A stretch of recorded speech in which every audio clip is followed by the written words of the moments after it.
November 11th, Hebrews chapter 10, verse 18th until 39th. Now our remission of this is, there is no more offering for sin, having therefore, brethren, boldness to enter into the holiest by the blood of Jesus, by a new and living way, which he hath consecrated for us through the veil, that is to say, his flesh. And having a high priest over the house of God, let us draw near with a true heart and full assurance of faith, having our hearts sprinkled from an evil conscience, and our bodies washed with pure water. Let us hold fast the profession of our faith without wavering, for he is faithful that promised.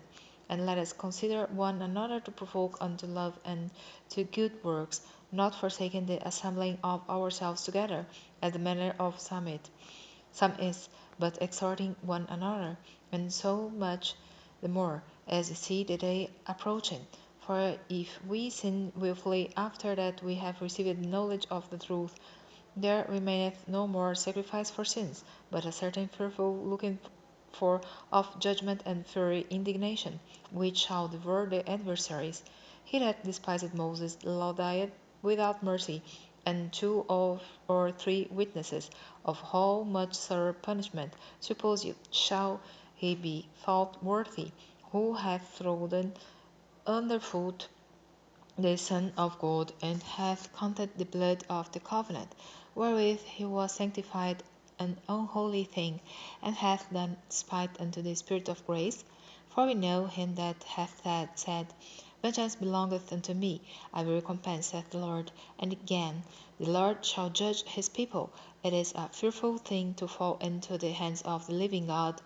But call to remembrance the former days, in which, after you were illuminated, you endured a great fight of afflictions, partly whilst you were made a gazing stock both by reproaches and afflictions, and partly whilst you became companions of them that were so used. For you had compassion of me in my bonds, and took joyfully the spoiling of your goods, knowing in yourselves that you have in heaven a better and an enduring substance. Cast not away therefore your confidence, which hath great recompense of reward. For you have need of patience, that after you have done the will of God, you might receive the promise. For yet a little while, and he that shall come will come, and will not tarry. Now the just shall live by faith. But if any man draw back, my soul shall have no pleasure in him. But we are not of them who draw back unto perdition, but of them that believe to the saving of the soul.